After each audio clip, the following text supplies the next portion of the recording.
Yeah. Yeah. Can you believe they told me that I would never make it? Now we smiling in their faces, smiling in their faces.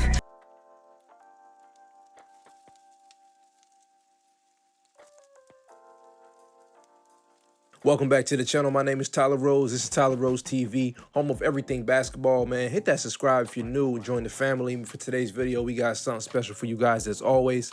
Man, it feels good to make a video. It's been a couple days. So Carmelo Anthony just got inducted into the Hall of Fame. Y'all don't know, Carmelo Anthony is one of my favorite players. I say this all the time. My favorite players are Melo, Kobe, and AI. Start off with AI, Kobe, and then Melo. These guys inspire me a lot in life to play basketball. I've been playing my whole life, and what happened was LeBron James was there, and they also did a 2008 Redeem Team Hall of Fame induction, something along those lines.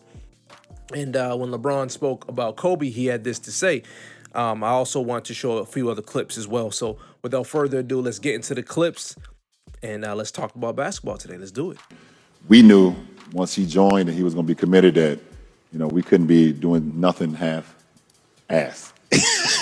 Cole wasn't going for that, so it made myself, CP, D-Wade, Melo, we all locked in even more because we wanted to show him that we can get to that level as well. So, it was just an honor to be out there with him. I was 23 years old, and he being out on the floor with him. He had already won championships before and things of that nature, so it was levels that I was trying to get to, and I think D-Wade had already won one, and so we just wanted to get to his level and make him proud. And by the end of that trip, when we was hosting that gold medal on top of that podium, we for sure made him proud, for sure. I'd like to share a lesson I learned from him. It was 2008, so the goal was to be the first one at breakfast. But when I get there, Kobe's already there, with ice packs on his knees, drenched in sweat. Now, it took me a minute to figure it out, but this guy wasn't only awake before me. He had already worked out. He had just played in the finals days earlier. Meanwhile, I'd been off for months and I was still exhausted. What he had done that morning was incomprehensible to me. That dedication he had only days after falling short of an NBA championship. That taught me something I've never forgotten. Legends aren't defined by their successes. They're defined by how they bounce back from their failures. We did 50 minutes of defense. It was me, Kobe, T-Mac, and Wesley Johnson. We didn't touch the ball. It was defensive stance, closeouts, turning your hips, full court slides, for 50 minutes. And then at the end, he's like, all right, everyone make 10 transition threes, and then we're gonna call it. And I was just like, what just happened? It was so tiring, but it changed my mindset because I was like, yeah, why don't we do more of that? Literally, defense is half of the basketball game. And I had never really worked on my defense in a skill workout. And he just spent 50 minutes straight. And so from then on, we incorporated a ton of defense. And that's how I became a really good defensive player. A big part of that, I give credit to Kobe for challenging and reshaping my perspective on what skill workouts could look like. So you heard what he said. You couldn't half-ass it with Kobe. That right there is why a lot of people who are LeBron fans hate this. And I think the reason why they hate this is because you can't measure everything on a statistic sheet, right? The stat sheet don't bring up mentality. Notice one thing about that separates Kobe from other people is the way he approached the game. It's a mentality.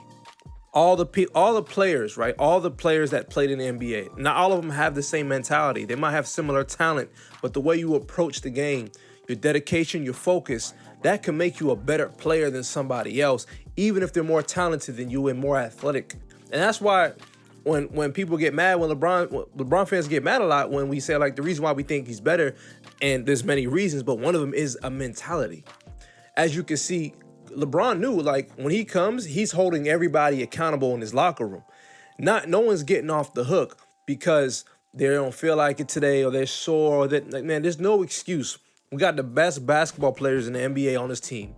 We formulated this roster of megastars. There's no reason for you to come up short, for one, because you don't need to score on offense every possession. There's no reason for you not to play defense. Now, I'll be straight up. If Kobe Bryant does not join that 2008 USA Redeem Team, they do not win the gold medal. I'm willing to stamp that, put any money on it. Even though it's a hypothetical, Just think about that, the roster and the way things were constructed. We had like a 23-year-old LeBron, a 23-year-old Carmelo Anthony, a probably 2-year-old Chris Paul. I mean, these dudes were 3-4 years in the league. The only veteran on the team was Jason Kidd. You had Chris Bosh, 03 draft, Melo, D-Wade, 03 draft. This is 08. This is 5 years in the league. Chris Paul came in later than those folks. Dwight Howard came in later than those folks. Tayshaun Prince was somewhat of a veteran then. Carlos Boozer, like I said, 2002, 2003. These guys are 6 years in the league, 5 years in the league, 4 years in the league. You got a guy like Kobe Bryant coming there.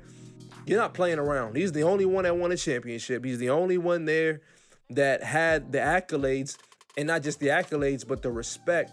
So when a guy like that comes, he changes the locker room. That Mamba mentality enters the court, and things shift. People pick up they slack a little differently. People walk around a little differently. We ain't gonna sit there. Kobe ain't gonna sit in the locker room and allow us to be playing half-ass out here.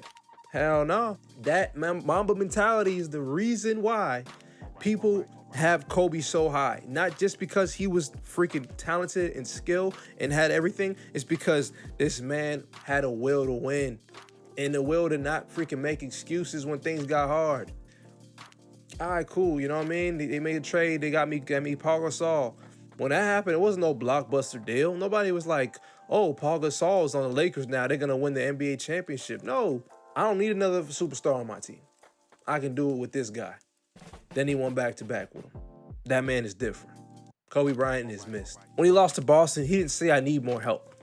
He didn't cry. He said, listen, we were there. We can get there again, and we can win. This time around, I know how we can get there again and win it. And then he won back-to-back. But he didn't quit. He didn't decide to go to a different team. He didn't go team up with the big three like KD would have done, because that's what KD did. KD lost to a team. Then we decided to go to that team and play with them. Kobe didn't decide to do that. He tightened his shoes up, get right to work. And then he went right into the Olympics. Right after losing the NBA Finals. You know how mentally strong you got to be to commit and play? Obviously, he already committed, but just to follow through with it and not decide to say, I ain't going, after you just took an L in the NBA Finals. Do you know how dedicated you got to be to do that? Do y'all know? Because that takes a high level of dedication to say, I'm going to continue to play. I'm going to put all that hurt and pain and still work harder than everybody, even though everybody on this team, nobody on the team played in the NBA Finals besides Kobe. So he played a longer season than everybody on the team, yet he was still working harder than everybody else on that team. Beating everybody to the gym, working out, and being done with his workout when people were starting to enter their workout. That's a mentality. Give me these guys, I'm going to take you home. I don't need 2 all-stars. I don't need 2 superstars. I don't need a jump ship. Just give me enough help where I have a player next to me that I can talk to and I can get them on the same page. And my mentality is going to help me win. And that's what winning mentality does. It makes everybody around you better by challenging. A lot of rumors and people say LeBron makes his teammates better. Maybe he does. I don't know. But there's a different way to get the most out of your teammate. So I can argue that Kobe makes his teammates better. Just like LeBron does. Just like Jordan does. Great players can bring the best out of their players. Not they do it in a different way. The way Kobe did it was more of an asshole way. I'm going to be straight up and be real with you. The way LeBron does it, I don't know. They say he does it. They say he makes his teammates better. Only thing I can say that he does is that he sets them up because he's a good facilitator.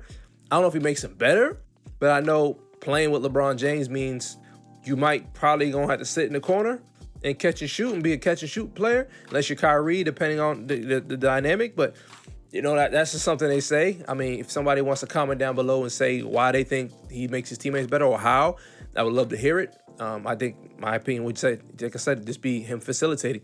But not to get to a Kobe and LeBron debate. This video is not about that. But I think that's something that comes up so much when these debates happen, right? It's like, oh, Kobe, like we always say Kobe has this mentality. And that's something I would say, bro, it's the mentality. It's the way he approaches the game. It makes him a better player. And just seeing this right now, it's just a joy to watch. So if you guys are new to this channel, hit that subscribe and hit the bell. And I'm gonna see you guys on on the next episode, I should say. If you guys have a comment down below about this, I really want to know what you guys think. I'm gonna see you guys on the next one. Peace.